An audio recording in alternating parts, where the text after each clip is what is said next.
Sir, your driver is lying. The words were small, almost swallowed by the rain ticking against the black awning of the Whitmore Grand Hotel, but they cut through the noise of Manhattan traffic like a match struck in a dark room. Nathaniel Whitmore stopped with one hand on the open door of his Bentley, his tailored coat still damp from the mist, his security team frozen around him in a half-circle of earpieces, umbrellas, and polished shoes. For a moment, nobody moved.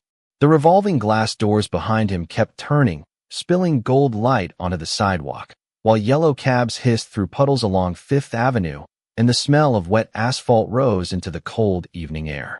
The girl stood just beyond the velvet rope near the valet stand, no taller than the chrome luggage cart beside her, her brown face shining with rain, her braids tucked under the hood of a faded purple sweatshirt. Around one wrist was a bracelet of blue wooden beads, the kind a child might make at a kitchen table with someone who loved her enough to tie the knot twice. Her small fingers were wrapped around that bracelet now, not like a toy, but like a promise. Derek Vance, Nathaniel's driver of 7 years, turned slowly from the front of the car. He was a neat man in a dark cap and gray gloves, the kind of employee who never raised his voice, never missed a route, never let a door close too hard. His smile came first, smooth and patient, before the words did. "I'm sorry, Mr. Whitmore," Derek said, with a soft little laugh meant for everyone watching. "She's been hanging around the valet area for 10 minutes. I think she's confused." The head of security shifted forward, but Nathaniel lifted 2 fingers, just enough to stop him. His eyes stayed on the girl. "What did you say?" The child swallowed. She was trying not to look afraid, and somehow that made the moment heavier. "Your driver is lying," she repeated, clearer now. "And you shouldn't sit in the back seat." The city seemed to pull back from them. A horn blared somewhere down the block, then faded. One of the hotel doormen glanced at Derek, then at the girl, unsure which world he was supposed to believe. Nathaniel Whitmore was a man who had built towers in cities that once refused to answer his calls. He knew the sound of lies in boardrooms, in courtrooms, in charity galas where smiles cost more than most people's rent. But he was also a man used to filters. Assistants filtered his calls, security filtered crowds, money filtered reality itself. Children did not usually reach him. Not directly. Not in the rain. Not with a warning that made the back of his neck go cold. Derek stepped closer, hands open, calm as a church usher. "Sir, we're already running late. The mayor's office is expecting you in 20 minutes, and traffic on the west side is getting worse." He looked down at the girl with practiced sympathy. "Sweetheart, whatever you think you saw, this is not the place." The girl's eyes flashed. Not angry. Certain. "You moved the car twice," she said. Derek's smile paused for less than a second, but Nathaniel saw it. So did Claire Donovan, his chief security officer, who had just come through the hotel doors with a tablet tucked under one arm. Claire was tall, sharp-eyed, and impossible to impress. She had spent 12 years protecting people who believed danger always announced itself.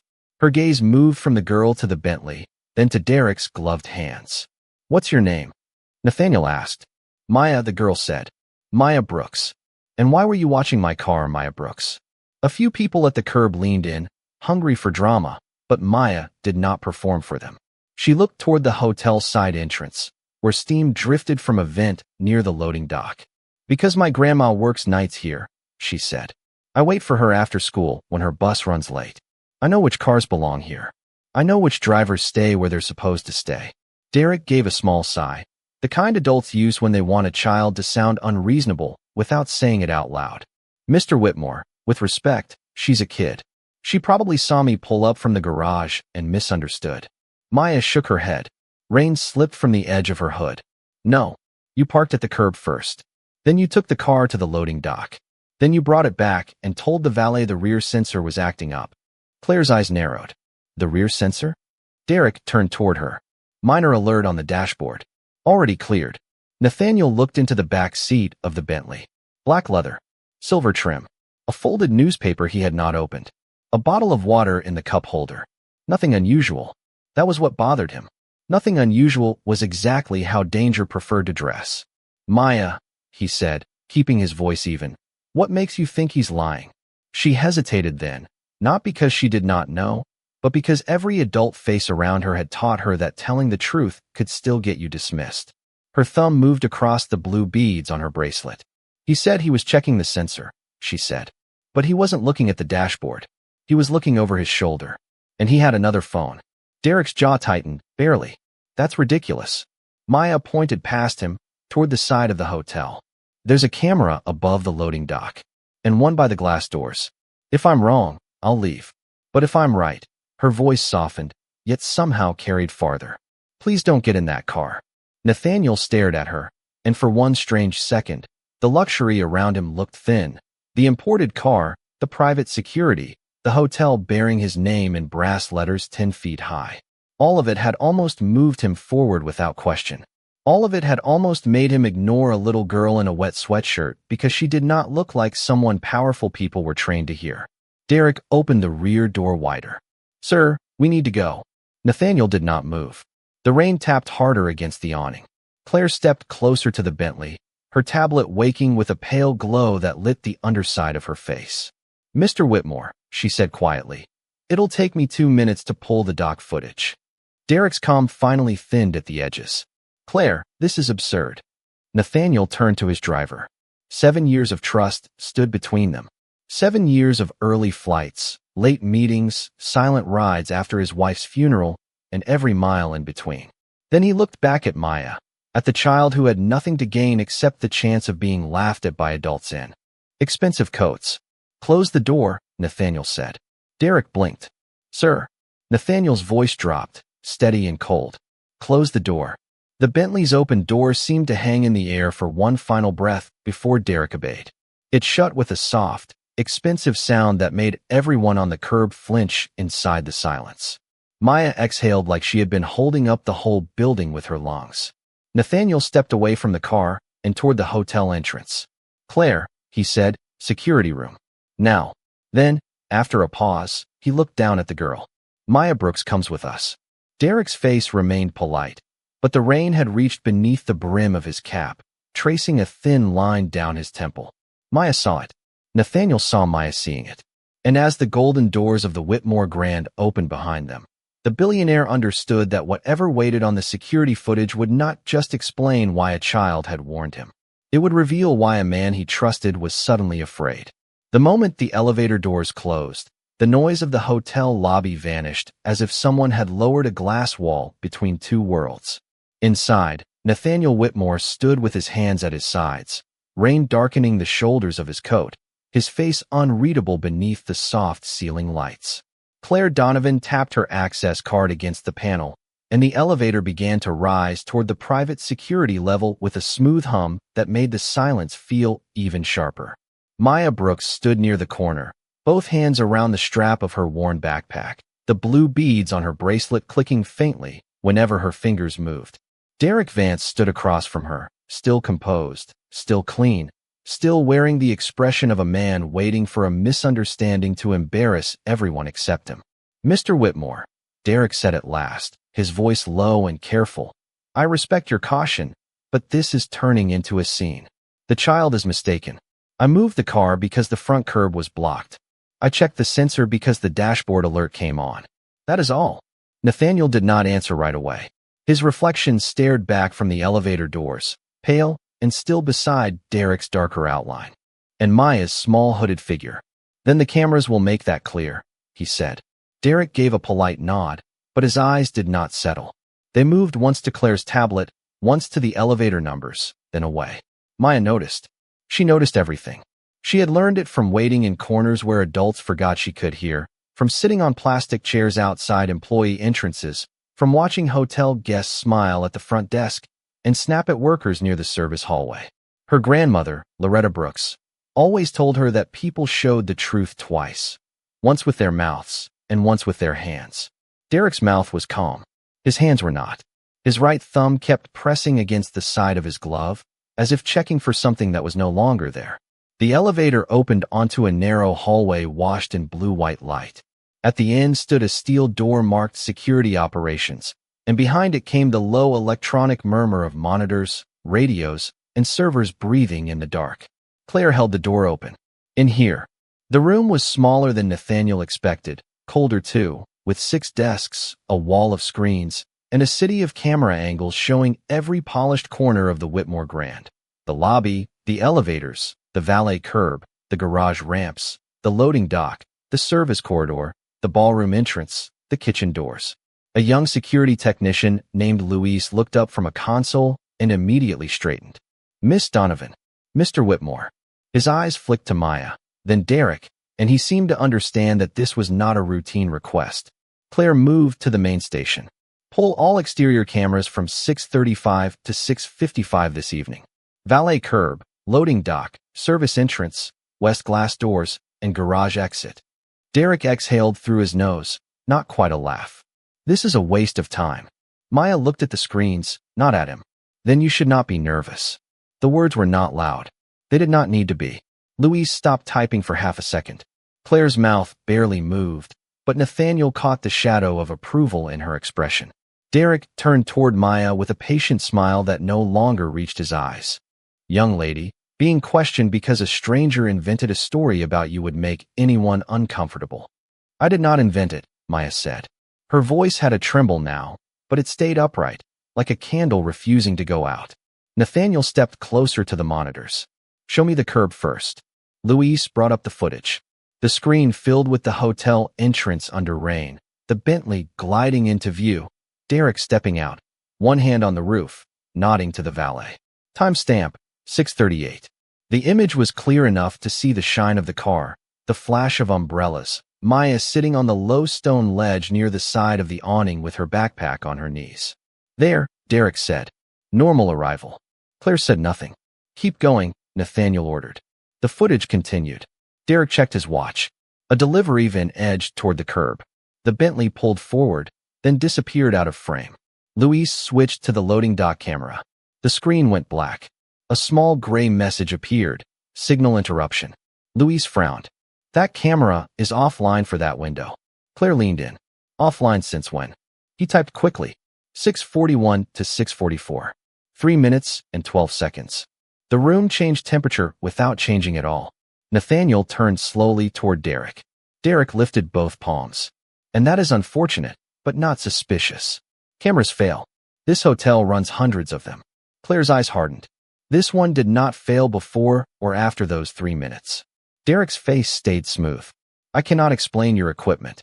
Maya stepped closer to the wall of screens, her sneakers making almost no sound on the gray floor. That is the wrong camera, she said. Luis looked at her. What do you mean? She pointed to another screen showing the revolving glass doors from inside the lobby. That one saw the window. Nathaniel followed her finger. The window. The big glass by the west doors, Maya said. When the car was near the loading dock, I could see the red lights in the glass. Not the whole car. Just the reflection. Luis glanced at Claire, uncertain. Claire nodded once. Pull west glass doors. Same time. The footage changed. 4. Several seconds. There was only lobby traffic. Guests crossing with suitcases, a bellman pushing a cart, the reflection of rain trembling across the glass. Then, faintly, in the far corner of the window, a red glow appeared. Brake lights. The blurred shape of the Bentley sat near the loading dock, visible only as a ghost in the glass. Luis slowed the footage. Derek's reflection moved beside it. He opened the rear passenger door. He leaned inside, not toward the dashboard, not toward the front console, toward the back seat. No one spoke. The hum of the servers seemed to grow louder. Nathaniel felt something inside him tighten, not fear exactly, but the first cold pressure of betrayal. Derek cleared his throat. I told you. Rear sensor. I had to check the rear cabin panel. Claire did not look away from the screen. The rear cabin panel is not under the back seat. Maya's hand closed around her bracelet. Nathaniel turned to her. Her eyes were fixed on the reflection, wide but steady. She was not pleased to be right. That struck him harder than the footage. She looked like a child who had hoped the adults would prove her wrong and had been disappointed again. Luis, Claire said quietly, keep looking. Derek took one step back from the monitors. It was a small movement, almost nothing. But Maya saw it, and Nathaniel saw Maya see it. The man everyone trusted had just begun to retreat from the truth. Luis replayed the reflection again, slower this time, frame by frame, until the room seemed to breathe in broken pieces. The image was not perfect.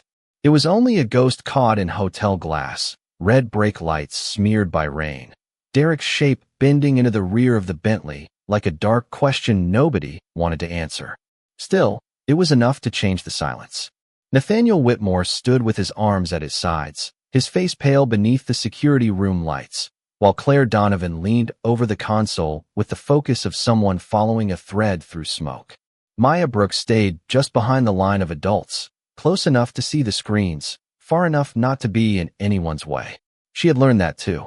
In expensive places, children like her were expected to shrink themselves until they became part of the furniture. But tonight, shrinking was not an option. "Can you enhance the reflection?" Claire asked. Luis shook his head slightly. "Only to a point. The angle is distorted." He clicked through a menu, sharpened the image, adjusted contrast, then froze the frame where Derek's right shoulder disappeared inside the open rear door. "There is motion near the floor of the back seat, but I cannot identify what he is holding." Derek folded his hands in front of him. "Because I was checking the sensor housing. I already explained this." His voice remained controlled, but the softness was gone. Each word arrived polished and hard. Nathaniel turned from the screen to him. "You said you checked the dashboard." Derek blinked once.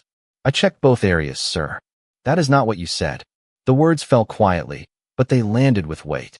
Derek lowered his eyes for half a second, then looked up with the wounded patience of a trusted employee who had been insulted. "Mr. Whitmore, I have driven you through snowstorms, protest traffic, medical emergencies, and meetings where half the city was waiting for you to fail. I have never once given you reason to doubt me."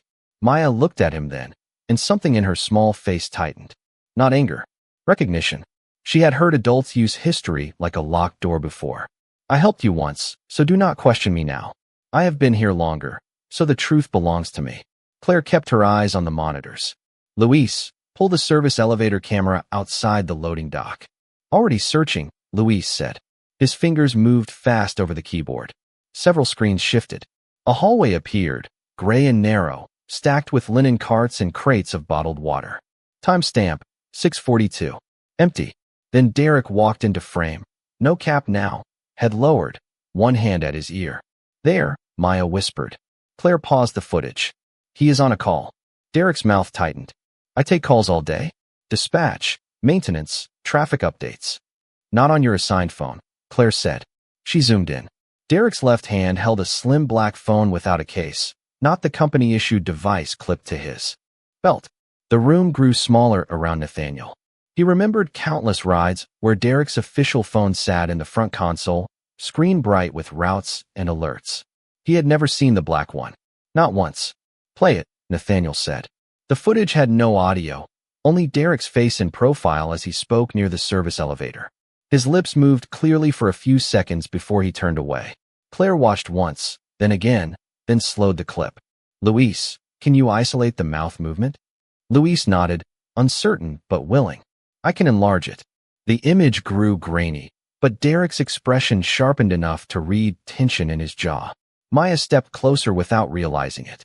Her bracelet clicked once. "He said something like 5 minutes," she said. Derek looked at her sharply. "You cannot know that." Maya did not look away from the screen. "I saw him outside too." He said it the same way. He looked at the doors, then at his watch. Then he said, "He will be in the car in 5 minutes." No one moved. Even Luis stopped typing.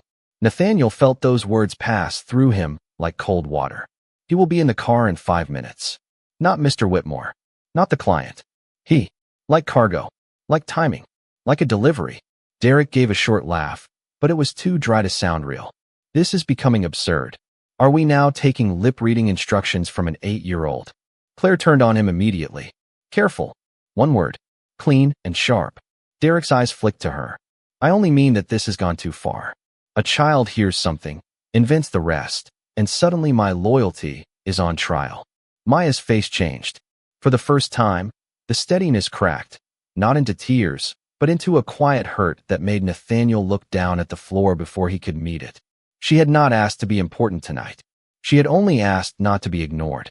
Nathaniel crouched slightly, bringing himself closer to her height without touching her, without crowding her. "Maya," he said, "tell me exactly what you saw. Not what anyone thinks. Just what you saw." She took a breath. The car came back from the garage. Mr. Derek got out and told the valet the rear sensor was acting funny. Then he waited until the bellman pushed the luggage cart between the curb and the side door. That is when he moved the car again. He drove it around to the loading dock, but he did not go inside the hotel. He opened the back door, bent down, and his coat moved like he was reaching into his inside pocket. Then he took the black phone out, answered it, and looked toward the front doors. Her voice grew smaller, but clearer. He looked happy when he thought nobody saw him. Derek shook his head. This is fantasy. No, Maya said. Fantasy is when people believe something because it feels better than the truth. The sentence struck the room so hard that even Claire turned to her. Nathaniel did not speak. He was remembering his wife, Caroline, who used to tell him that wealth did not protect a man from blindness. Sometimes it paid for better curtains. Luis cleared his throat carefully. Miss Donovan, I found another angle. Service elevator interior. It caught him after the call. The screen changed again. Derek stepped into the elevator alone. For 3 seconds, he faced the camera directly. In the mirrored back wall, his hands were visible. He removed one glove, reached into his coat, and checked the black phone. On the screen, a message preview glowed white against the dark device. The words were too small to read, but the contact name was not. Claire zoomed in until the letters blurred, sharpened, then settled. Unknown sender. Beneath it, only one line could be made out. Confirm route change. Nathaniel's breath stopped. Derek's face emptied of expression. Maya lowered her eyes to her bracelet, rolling one blue bead under her thumb as though she had known the truth would arrive, but still wished it had chosen another way. Claire straightened slowly. Mr. Vance, she said, her voice colder than the room. Where is that phone now? Derek did not answer. The monitors hummed. Rain traced silver lines down the window beyond the security room. And in that thin electric silence, the first real crack in his story opened wide enough for everyone to see through. Claire Donovan did not repeat the question. She simply let it remain in the room, sharp and unanswered, while the wall of monitors painted pale blue light across Derek Vance's face. For the first time that evening, he looked older than his perfect uniform. Not guilty in a dramatic way, not panicked, not broken, just carefully still, the way a person becomes when every movement might tell the truth before the mouth can repair it. Nathaniel Whitmore watched him from beside the main console, feeling 7 years of routine loosen inside his chest like threads pulled from a fine suit. The black phone, the missing 3 minutes, the reflection in the glass, the route change. Each fact had seemed small alone, almost explainable, but together they had formed a shape he could no longer pretend not to recognize. Where's the phone, Derek? Nathaniel asked. His voice was quiet enough that Luis stopped breathing for a second. Derek looked at him, wounded patience returning like a mask retrieved from a pocket. Sir, I do not have another phone. Claire tapped the screen with one finger. The service elevator footage shows it in your hand less than 15 minutes ago. Then it must have been my personal device. You just said you did not have another phone. Derek's mouth opened, closed, then settled into a thin line. Maya Brooks stood near the corner of the console, close to Nathaniel, but not hiding behind him. Her wet hood had fallen back, and her braids framed her face in neat rows. The blue bracelet on her wrist was still beneath her thumb. She was watching Derek the way she had watched the Bentley, not with suspicion alone, but with the patient sadness of someone waiting for an adult to choose honesty and knowing he probably would not. This is exactly what I feared, Derek said, turning to Nathaniel instead of Claire. One confusing angle, one unreliable reflection, and now everyone is building a story around me. I have given my life to protecting your schedule, your privacy, your family name. I missed birthdays, holidays, my own father's last Thanksgiving, because you needed to be in Washington that morning. Nathaniel's face tightened, but he said nothing. Derek stepped carefully into the silence. And now a little girl from the sidewalk points at me, and all of that disappears. The room shifted, not because the words were loud, but because they were meant to wound. Maya's shoulders drew in slightly. Claire saw it. Nathaniel saw it too, and something in him hardened. Do not put this on her, he said. Derek gave a small bow of his head. I am putting it on evidence, sir. Real evidence. Not guesses. Maya lifted her chin. Then show your pockets. Luis looked down quickly, pretending to adjust the keyboard. Claire folded her arms. Nathaniel's eyes stayed on Derek. That is a fair request. Derek's polite expression flickered. Mr. Whitmore, surely you are not asking me to empty my pockets because a child demanded it. No, Nathaniel said. I am asking because you were seen with an unregistered phone minutes before my route was changed without authorization. The words left no room to stand. Derek slowly removed his gloves and placed them on the console. Then he reached into his coat pockets and took out his wallet, a key ring, a folded route card, a silver pen, and his company phone. He laid each item down with careful dignity, as if the performance itself proved innocence. Satisfied, Claire did not blink. Inside pocket. Derek's eyes moved to her. Excuse me. Your inside left pocket. Maya said your coat moved when you reached there. The child did not look proud. She looked almost sorry. Derek slipped his hand inside the coat and brought out nothing. Empty. Claire stepped closer, not touching him, only looking. Turned the pocket lining out. A long second passed. Rain whispered against the narrow security room window. Far below, sirens moved through Manhattan like distant red threads. Derek turned the lining out. Empty. Nathaniel felt the first stab of doubt, not about Maya exactly, but about the cruelty of hope. Maybe the phone had already been removed. Maybe they were too late. Maybe truth could still be clear and unreachable. Then Maya spoke, very softly. He switched coats. Everyone turned. Derek gave a flat laugh. What? Maya pointed to the monitor showing the valet curb earlier in the evening. When he first got out of the car, his coat had 3 buttons on the sleeve. That one has 4. Claire's head turned slowly toward Derek's cuff. 4 dark buttons. She looked back at Luis. Pull the first curb angle. Zoom on his sleeve. Luis moved fast now, almost eager, as if the room itself wanted the answer. The earlier footage appeared. Derek stepping out of the Bentley at 6:38. Claire froze the image and zoomed. 3 buttons. The current coat had 4.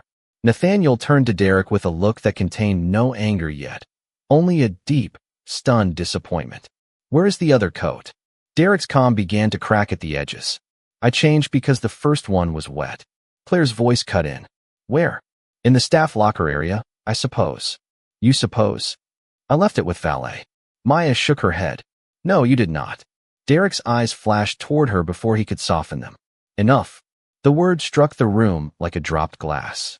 He had not shouted, not truly, but the sharpness of it made Luis freeze and Maya go still.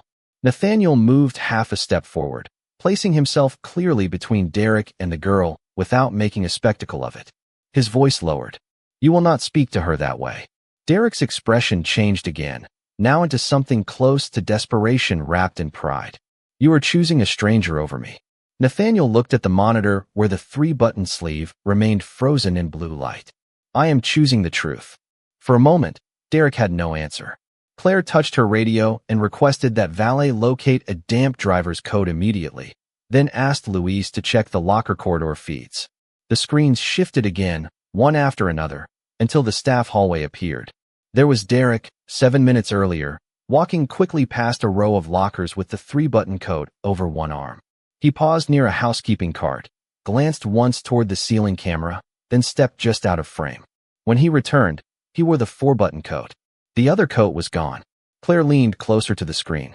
Where did you put it? Derek's eyes were no longer calm. They were calculating distance, exits, loyalties, consequences. Nathaniel saw it. And in that instant the man he had trusted for years seemed to become a stranger wearing a familiar face. Maya's voice came again, small but certain. The laundry chute is around that corner. Luis pulled the next camera before anyone asked.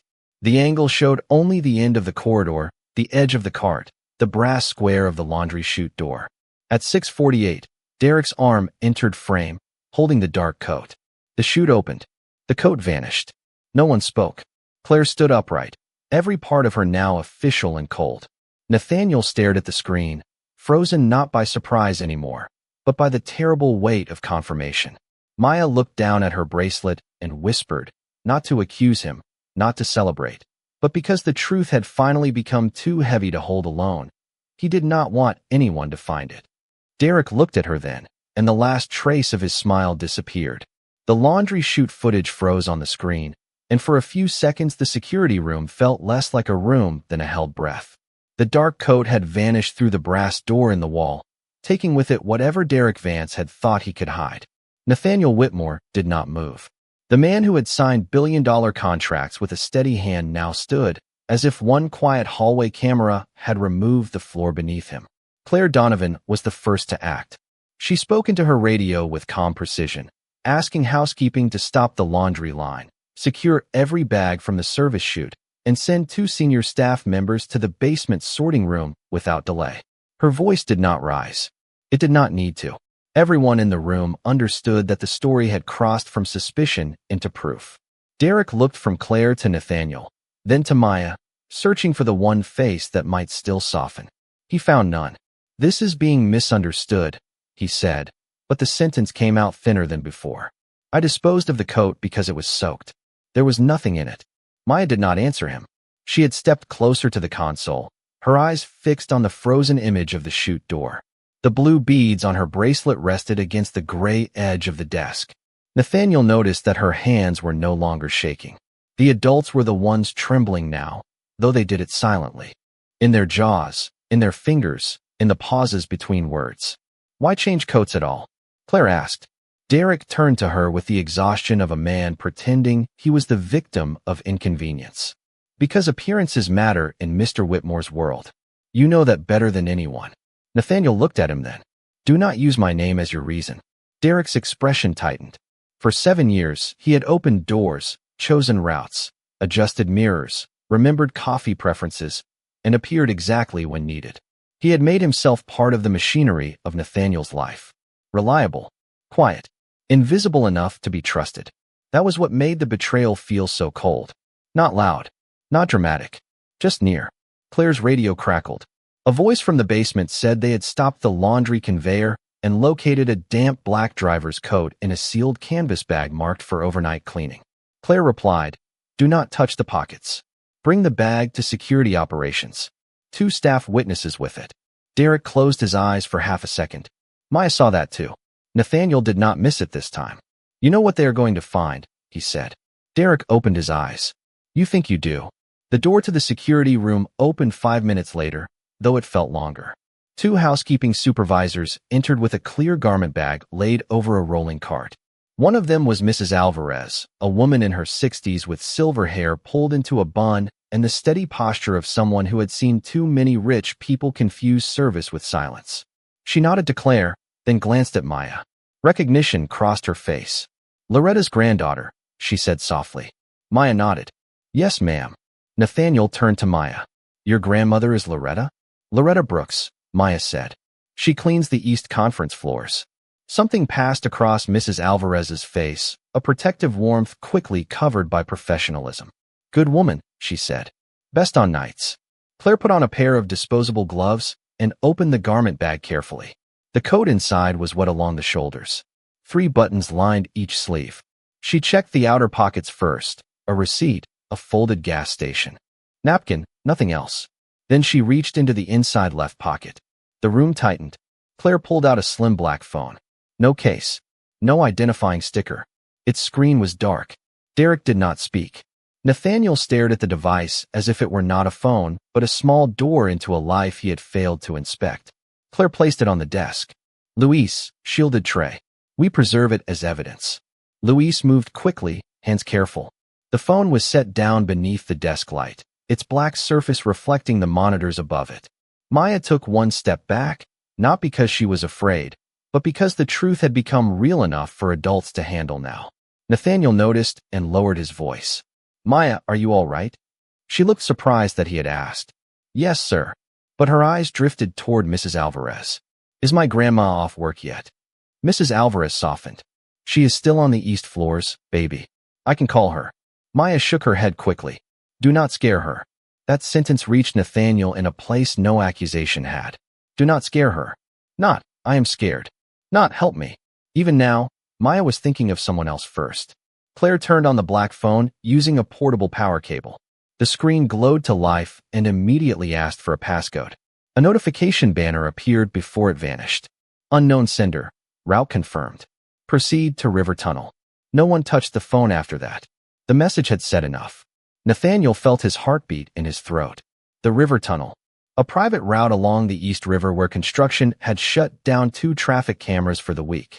He had approved the detour report himself that morning, not for his own travel, but for a city housing site visit scheduled after the mayor's office meeting. Only his executive office, Claire's team, Derek, and the city liaison had known the timing. Who sent that? Nathaniel asked. Claire's face remained controlled. We will need digital forensics. Derek suddenly spoke, his voice low. You do not understand what you are walking into. Claire looked up. Then explain it. Derek said nothing. The silence that followed was not empty. It was full of names not yet spoken, money not yet traced, and a route someone had wanted Nathaniel to take without question. Maya looked at the phone, then at Nathaniel. He was not just lying about the car, she said. Nathaniel met her eyes. They were steady, dark, and far too wise for 8 years old. No, he said quietly.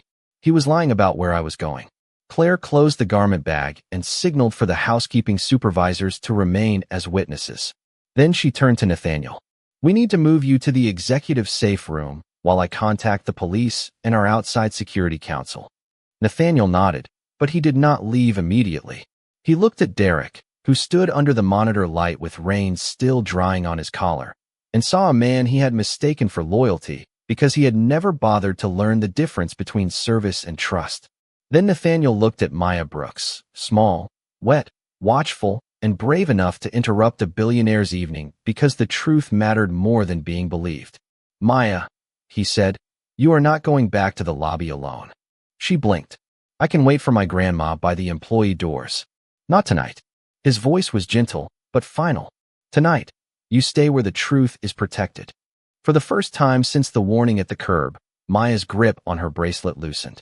Outside the narrow window, the rain kept falling over Manhattan, washing the gold hotel lights into long, trembling lines. Inside, the smallest voice in the room had become the reason everyone finally listened. The executive safe room did not look like a place built for fear. It looked like a private lounge for people who believed danger could be softened with walnut walls, low leather chairs, bottled water, and a silent wall screen tuned to the hotel security feed. But Maya Brooks could feel the difference the moment Claire Donovan guided her inside. The door was too heavy. The lock clicked too softly. The glass had no view of the city, only a muted reflection of everyone standing beneath the recessed lights. Nathaniel Whitmore entered last, his phone in one hand, his coat now removed, his white shirt sleeves buttoned neatly at the wrists as if orders still mattered. Derek Vance was not brought inside. Claire had placed him in a separate conference room with 2 security officers present, not as a prisoner, not with force, but with the firm clarity of a man no longer allowed near the truth without witnesses. Maya sat on the edge of a chair that was too large for her, her shoes not quite touching the floor. Mrs. Alvarez had found a dry towel and placed it around her shoulders, then hurried to call Loretta Brooks from the East Conference floors. Maya kept saying she was fine. The adults kept hearing something else. Claire stood at the table with Luis on speakerphone, reviewing the vehicle data from the Bentley. The approved route to City Hall was east on 57th, south on Park, then downtown, Claire said. But the navigation unit was altered at 646. New destination path redirects through the East River Service Tunnel and then to Pier 38. Nathaniel looked up sharply. Pier 38 is not on my schedule. No, Claire said, but it is 3 blocks from the housing site. The words settled over the room. The housing site. Nathaniel saw it at once. The abandoned riverfront warehouses his foundation was trying to purchase before a private development group could turn the neighborhood into luxury towers. The deal was delicate, unpopular with certain investors, and scheduled for a final city review that night. If he missed the meeting, if he appeared unreliable, if some manufactured delay kept him away long enough, the vote could be postponed or quietly redirected. 1,000 small legal things could happen in the dark while everyone looked for him in the wrong place. So this was not just about me, he said. Claire's eyes stayed on the tablet. It may have been about stopping the purchase. Maya listened without understanding every detail, but she understood enough. Adults with money were fighting over buildings. Somewhere in that fight were families like hers. People who waited for buses in the rain and counted grocery dollars and knew which lobby doors made you feel welcome and which ones made you feel invisible. She looked at Nathaniel differently then, not as the man on hotel signs, but as someone who could change whether people stayed in their homes. Who else knew the site visit route? Claire asked. Nathaniel rubbed his thumb once along the edge of his phone. My office, your team, Derek, and Benjamin Cole from the city liaison office. Claire's face changed almost imperceptibly. Cole sent the tunnel construction report this morning. Yes. And Derek knew the cameras were down because of that report. The safe room seemed to tighten around them. Maya looked at the wall screen. It showed Derek sitting alone in the glass conference room, hands folded, eyes fixed on nothing. He looked calm again, but not peaceful. Calm like a door locked from the inside. The black phone sat in a sealed evidence pouch on the table near Claire. Its screen remained dark now, but that single message had already changed everything. Route confirmed. Proceed to River Tunnel. Nathaniel turned to Maya. You said he practiced his answer. She nodded slowly. At the curb, before you came out, he said, sensor issue. No problem. Quick check. He said it twice, like he wanted it to sound normal. Claire glanced at Nathaniel. That matches what he told the valet, Maya added. And he kept looking at the clock over the doors, not at traffic. Nathaniel remembered Derek's urgency. We are already running late. The mayor's office is expecting you. Traffic is getting worse. Not concern. Pressure. A narrow hallway built out of words. Claire opened a new file on her tablet. Luis, pull audio from the valet stand microphone if it was active. The speaker crackled. Luis answered, checking now. There is environmental noise, rain, engines, but I may have something. As they waited, the safe room door opened. Mrs. Alvarez returned with Loretta Brooks. Loretta was a black woman in her late 60s, wearing the navy uniform of the hotel night staff, her gray-streaked hair pinned back, her name badge slightly crooked from hurrying. The moment she saw Maya wrapped in a towel, her hand went to her chest, not dramatically, but as if her heart had stepped forward before her body could. Maya Denise Brooks, she said, voice trembling with worry and relief at once. What happened? Maya slid from the chair and crossed the room quickly. Loretta knelt and opened her arms. There was no panic in the embrace, no spectacle, only the quiet force of home arriving. Nathaniel looked away for a moment, giving them privacy, and felt ashamed without knowing exactly where to place the shame. Loretta pulled back and searched Maya's face. Are you hurt? No, Grandma. I saw something wrong. Loretta closed her eyes. A tear slipped free, but her voice stayed steady. Of course you did. Nathaniel stepped forward carefully. Mrs. Brooks, your granddaughter may have prevented a serious crime tonight. Loretta looked at him then, and recognition came slowly. Not all. Not excitement. Recognition of a man whose name was on the building where she cleaned floors after midnight.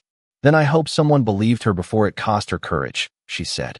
The sentence was respectful, but it did not bow. Nathaniel accepted it like he deserved it. Not quickly enough, he said. But she was heard. Louise came back over the speaker. Miss Donovan, I have the valet stand audio. Playing the clearest section now. Static filled the room. Then rain. Then Derek's voice, faint but understandable. Sensor issue, no problem, quick check. A pause. A car door. Then another voice, low, not the valet, not Nathaniel, coming from Derek's phone speaker before he lowered the volume. Make sure he takes the tunnel. The room went still. Claire froze the audio file. Loretta's arms tightened around Maya, but Maya's eyes remained on Nathaniel. Derek had not been alone in this. Nathaniel's jaw set, and the softness that had entered his face around Maya disappeared into something colder, cleaner, and more awake. Claire, he said, get Cole on the line, but do not tell him what we know. Tell him I am delayed and ask whether the river route is still clear. Claire understood immediately. She dialed from a secure phone and placed it on speaker. It rang 3 times. Benjamin Cole answered with the cheerful impatience of a man expecting obedience. Nathaniel, are you moving? The tunnel is your fastest option. Nathaniel looked at Maya, then at Loretta, then at the dark phone sealed in plastic. His voice remained calm. That is interesting, Benjamin, he said, because I never told you I was considering the tunnel. On the other end, there was a pause so small a careless person might have missed it. Maya did not miss it. Neither did Nathaniel. In that pause, the room heard the second lie arrive. Benjamin Cole did not answer right away, and in the executive safe room, that pause became louder than any confession. The secure phone sat in the middle of the table, its small speaker light glowing green while rain whispered somewhere beyond the sealed walls of the Whitmore Grand. Nathaniel Whitmore stood over it, calm on the surface, but something had changed in his posture. He was no longer the distracted billionaire being pulled from one appointment to another. He was listening now, fully, the way powerful men often learn to listen only after the smallest person in the room had already heard the danger first. On the other end of the call, Benjamin gave a short laugh. I assumed Nathaniel. That is all. The tunnel is the obvious route with the weather and midtown traffic. Claire Donovan's eyes flicked toward the tablet in her hand. She wrote one word on the screen and turned it toward Nathaniel. Stall. Nathaniel understood. Obvious to whom? He asked. Benjamin's voice remained smooth, but the rhythm had changed. To anyone looking at a map. Listen, the city review cannot wait forever. The committee is already getting impatient, and the development group has legal counsel in the building. If you want that housing initiative approved tonight, you need to be present. Loretta Brooks held Maya close on the leather chair, one arm around her shoulders. Maya sat still beneath the dry towel, watching Nathaniel as if she understood that the next truth would not come from a camera, but from a voice trying too hard to sound normal. Claire muted the phone for 1 second and whispered, "He knows about the committee pressure. That was not public." Nathaniel nodded once, then unmuted. "Benjamin, who told you I was delayed?" Another pause. Smaller, but there. "Your office said you had not left the hotel." "My office?" Nathaniel asked. "Who specifically?" Benjamin exhaled. "I do not have time for this." "I do." The two words landed with quiet force. In the corner, Luis's voice came through Claire's earpiece, low and urgent. She listened, then wrote another note on the tablet, recovered backup from loading .cloud server. Device visible. Claire did not interrupt yet. She turned the tablet so Nathaniel could see, and for the first time that evening, the final piece began to move toward the light. Nathaniel kept Benjamin on the line. "Tell the committee I will join remotely in 5 minutes." Benjamin answered too quickly. "Remote will not be enough. They need you in person. That is not what the city charter says." Silence. Benjamin's breath scraped faintly through the speaker. "You are making this difficult." Nathaniel looked at Maya. Her hand rested on her blue bracelet, one bead pressed beneath her thumb. It struck him that she had made nothing difficult. She had made it clear. "No," Nathaniel said. "Someone made it difficult when they changed my route without authorization." The call went dead. Not ended politely. Cut. The green speaker light blinked, then faded to black. Claire immediately tapped her radio. "Luis, send the backup footage to the wall screen." The large screen shifted from the conference room feed to a saved video file labeled Loading Dock Cloud Recovery, 6:41 in the evening. For a second, the image flickered with digital snow. Then the loading dock appeared, sharp and undeniable. The Bentley rolled in under the concrete overhang, rain running from its roof in silver streams. Derek Vance stepped out. He looked toward the camera once, but not with concern, because he believed the camera had already been disabled. He opened the rear passenger door, reached into his coat, and removed something small, flat, and dark. He bent into the back seat and attached the object beneath the rear console. Claire paused the video. No one spoke. Even Loretta, who had not known these people an hour ago, closed her eyes as if the sight hurt. Nathaniel stared at the screen, frozen in the exact way Maya had warned him he would be.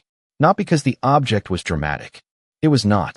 It looked almost ordinary, like a garage remote or a business card holder. That was what made it terrifying in its own quiet way. It did not announce itself. It waited to be overlooked. Claire enlarged the frame. That appears to be a tracking transmitter, possibly a route verification beacon. She continued the footage. Derek stood, shut the rear door, and moved to the edge of the dock. A man in a dark raincoat entered from the service driveway, face partially hidden by the angle, but his posture was clear, his hand visible as he passed Derek a thick envelope. Derek did not open it. He tucked it inside the 3-button coat. Maya leaned forward slightly. "That is the man from the phone," she said. Nathaniel turned. "You saw him?" "Not his face," Maya said. "His shoes." Claire looked up. Maya pointed toward the screen. Brown shoes with white bottoms. He walked past the employee doors when Grandma was not out yet. "I remember because they were too clean for the rain." Luis, still connected from the security room, heard her through the open channel. Checking employee door footage now. Derek appeared on the smaller screen in the glass conference room, still seated between two security officers. He could not see what they were watching, but he seemed to sense the walls closing in. He looked toward the camera, then away. Nathaniel watched him for a moment and felt the strange grief of betrayal without love, the grief of realizing that proximity had impersonated loyalty. Claire's tablet chimed. Luis had found the employee door camera. The man in the raincoat crossed the frame at 6:39. Brown shoes with white soles. He turned his head briefly as a hotel worker passed. The camera caught part of his face. Claire froze it, sharpened it, and the room went still again. Nathaniel knew him. Not well, but enough. Martin Kessler, a private attorney who represented the development group trying to block the affordable housing purchase. Claire said the name first. Kessler. Nathaniel's hand closed around the back of a chair. The plan revealed itself with brutal simplicity. Derek would guide him through the tunnel, away from cameras, away from schedule, away from the meeting. The transmitter would confirm the route. Benjamin Cole would pressure him into appearing in person. Kessler's clients would use the delay to challenge the vote, stall the housing initiative, and buy the riverfront land before morning. No spectacle, no public scandal, just a quiet redirection of one car, one meeting, one future. Maya looked at Nathaniel, confusion and understanding mixed in her young face. They were going to take the homes? She asked. Nathaniel swallowed. They were going to take the chance for them. Loretta's arm tightened around her granddaughter. That is how it usually starts, she said softly. Not with shouting. With paperwork. Nathaniel heard the dignity in her voice, and the exhaustion beneath it. He thought of all the floors she had cleaned under his name, all the nights Maya had waited near service doors, all the lives his foundation had discussed in polished rooms without ever hearing from the people who lived them. Claire touched her radio again. Contact New York Police Department Financial Crimes Liaison and our outside counsel. Preserve all footage. Secure Mr. Vance until officers arrive. Luis, flag every access log tied to Benjamin Cole and Martin Kessler. Maya stood from the chair, the towel slipping slightly from her shoulders. Mr. Whitmore? Nathaniel turned to her. Yes. You still have time to go to the meeting, right? It was such a child's question and such an adult one at once. Not, are you safe now? Not, will he get in trouble? But can the thing they tried to stop still be saved? Nathaniel looked at the wall clock. The city review would begin in 14 minutes. City Hall was too far in the rain, and the tunnel was no longer an option. Then he looked at the secure screen built into the safe room wall. Claire, he said, connect me to the committee by video. Claire nodded. Already doing it. Nathaniel stepped toward the screen, then stopped and looked back at Maya and Loretta. Mrs. Brooks, Maya, I would like you to stay. Loretta's brows lifted.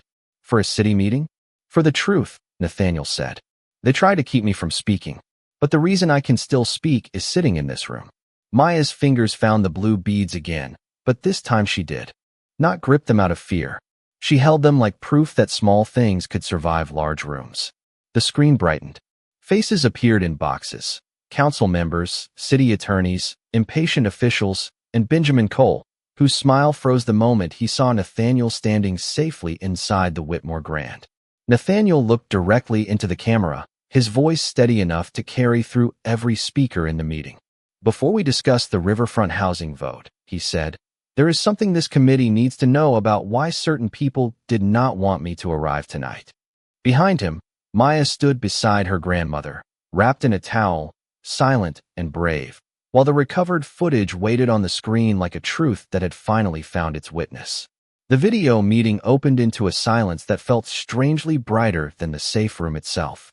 On the wall screen, city officials sat in neat squares beneath office lights, some at polished desks, some in conference rooms, one with reading glasses low on his nose, and a folder marked Riverfront Housing Review open before him. Benjamin Cole appeared in the lower right corner, his face arranged into professional concern, but the color had thinned from his cheeks. Nathaniel Whitmore stood in the center of the safe room with Claire Donovan to his left, Loretta Brooks and Maya just behind him, and the recovered footage ready on a second screen. Rain continued to tap against the hidden exterior vents of the Whitmore Grand, soft and steady, as if the city itself had leaned closer to listen.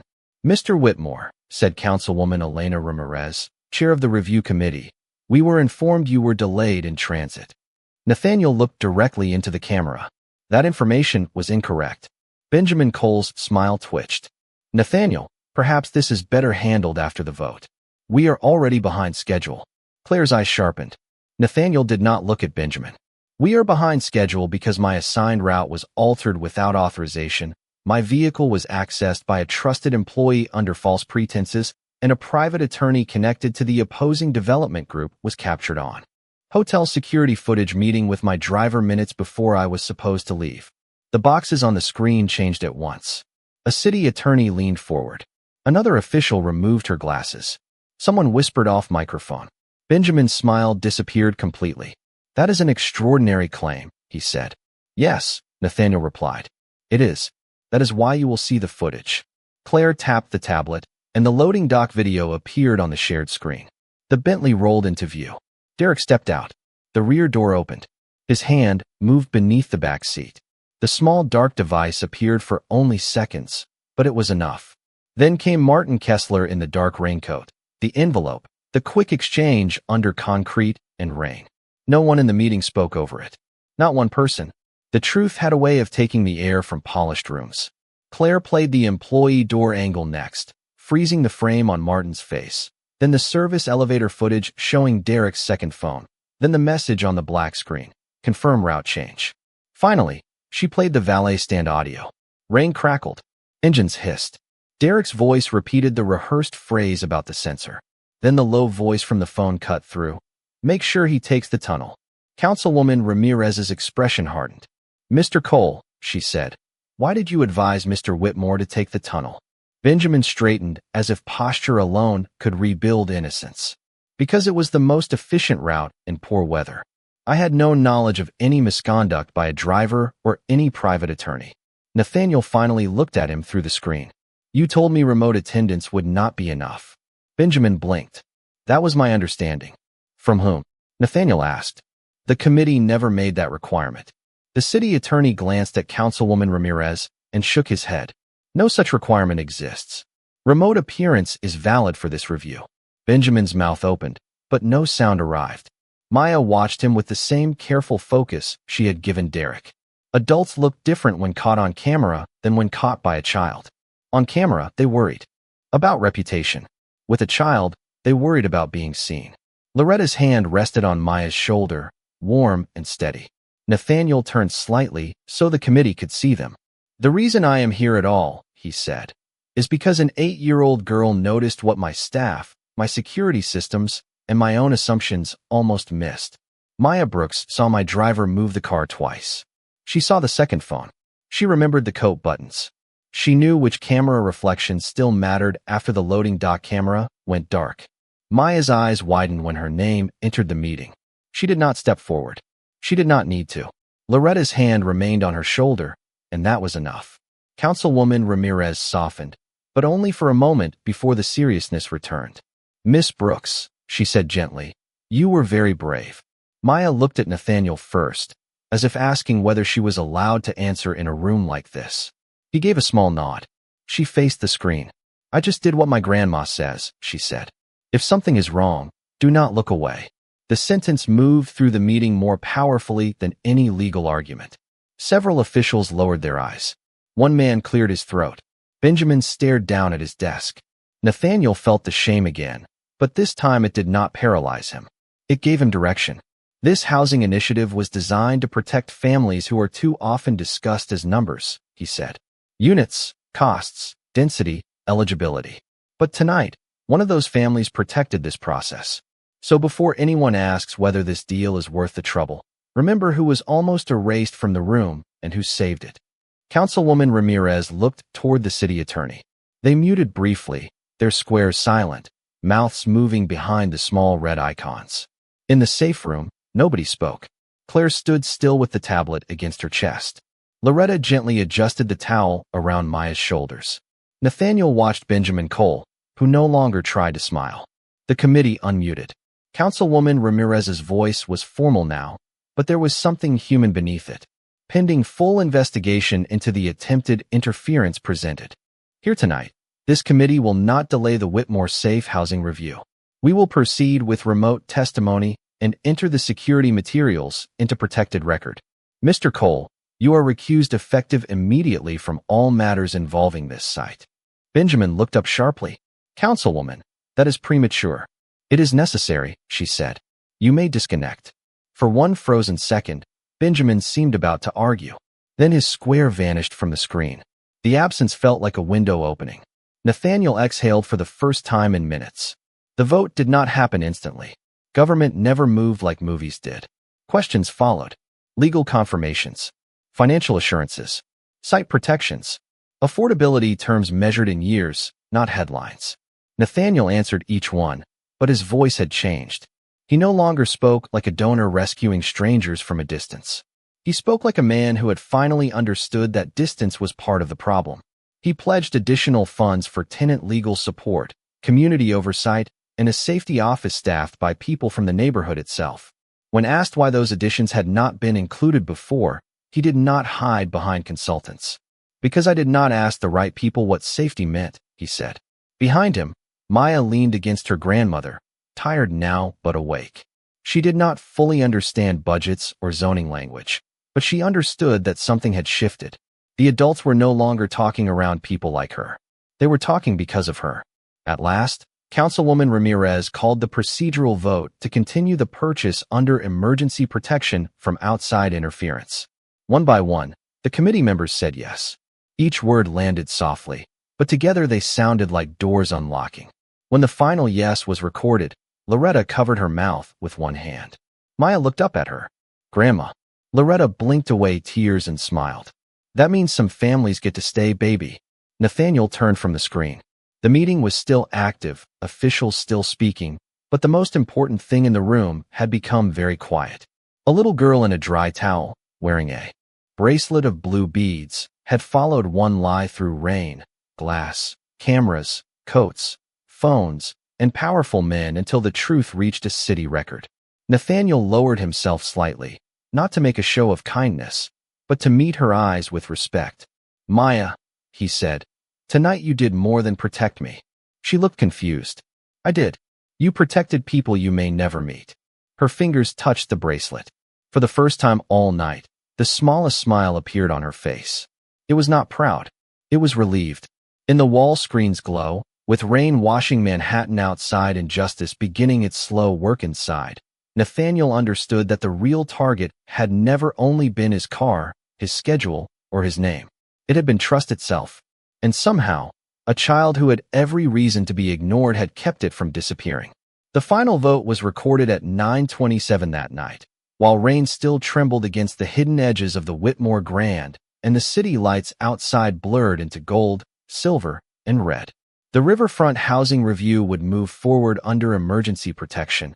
The attempted interference would be investigated, and the families whose futures had nearly been traded away in silence would not lose their chance before morning.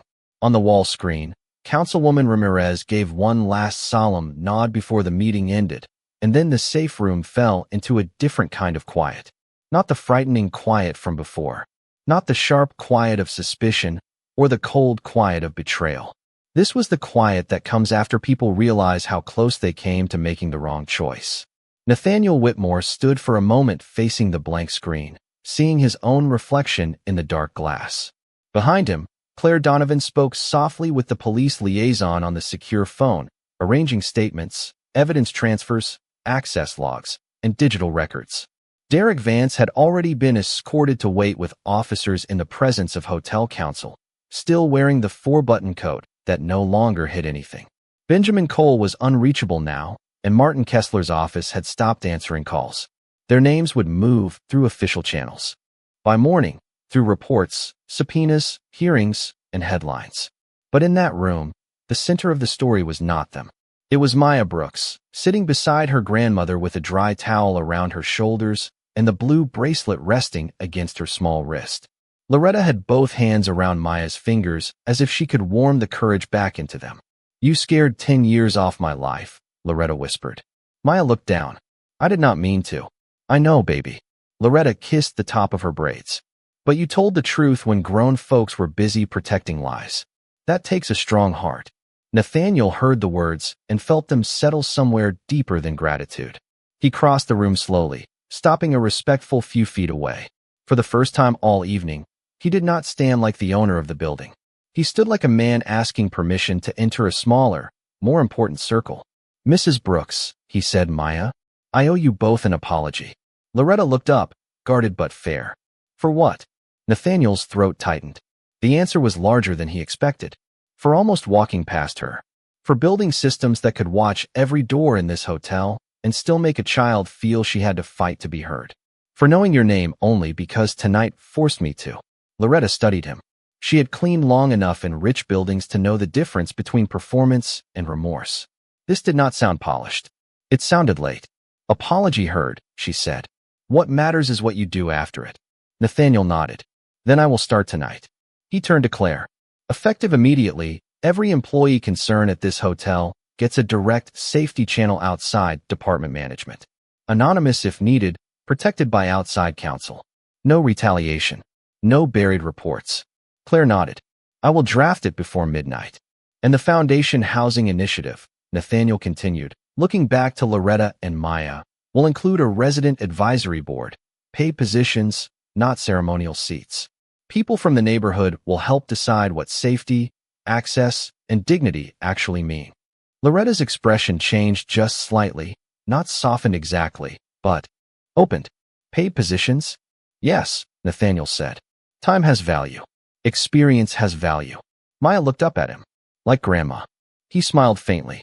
Especially like your grandmother, if she wants that. Loretta let out a breath that was almost a laugh. Mr. Whitmore, I came to work tonight to clean conference rooms. I know, he said. And somehow your family helped clean something much bigger. Maya's fingers moved over the bracelet. Nathaniel noticed the blue beads again, simple and worn at the edges. May I ask about that? He said gently. Maya lifted her wrist. Grandma made it. Loretta smiled down at her. For her first day of second grade, I told her blue was for calm, even when the world gets loud. Maya added, and she tied the knot twice so it would not break. Nathaniel looked at the bracelet, then at the child who had held herself together with it through rain, disbelief, and a room full of powerful adults. It worked, he said. Maya thought about that. I was still scared. Bravery usually means you were, Loretta said. A soft knock came at the door. Mrs. Alvarez entered with a paper cup of hot chocolate from the staff cafeteria, extra marshmallows floating on top. She handed it to Maya with a wink. For the young detective. Maya accepted it with both hands, and for the first time that night, she looked fully 8 years old. Tired, curious, safe. Nathaniel watched that transformation with a quiet ache. He had spent years measuring protection by cameras, drivers, locked doors, and private routes. Yet the most protective act of the night had been a child refusing to look away. Later, when the police had taken statements and the hotel lobby had emptied to a midnight hush, Nathaniel personally walked Maya and Loretta to the employee entrance where their bus usually stopped. Claire followed a few steps behind, not because anyone expected trouble now, but because care, once awakened, should not go back to sleep. The rain had faded to mist. The sidewalk shone beneath the streetlights. Across the avenue, the Bentley remained parked and sealed for evidence, no longer a symbol of power, but a reminder of how easily trust could be redirected when nobody questioned the route. Nathaniel looked at it, then looked away. Mrs. Brooks, he said, my car service will take you both home tonight. A different car. A verified driver. Claire will confirm everything. Loretta hesitated out of habit, the habit of people who knew gifts sometimes came with hooks. Nathaniel saw it and added, no obligation. Just safety. Maya tugged lightly at her grandmother's sleeve. It is okay, Grandma. Miss Claire checks everything. Claire gave a small, serious nod. Everything. A black company SUV pulled up, driven by a woman from Claire's vetted team. Before Maya climbed in, she turned back to Nathaniel. Mr. Whitmore? Yes, Maya. Next time someone small tells you something important, will you listen faster?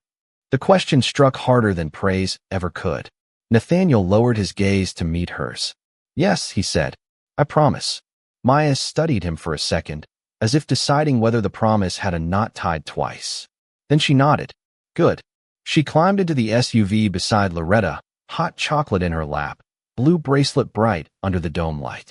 As the vehicle pulled away from the curb, Nathaniel stood beneath the awning and watched until its taillights disappeared into Manhattan's wet glow. By morning, the city would talk about corruption, security footage, a billionaire's narrow escape, and a housing vote saved at the last minute. But Nathaniel knew the truest version was much simpler. A little black girl had stood in the rain and told the truth. A white billionaire had almost ignored her. And because he finally listened, a driver's life failed, a city record changed, and hundreds of families kept a door open to tomorrow.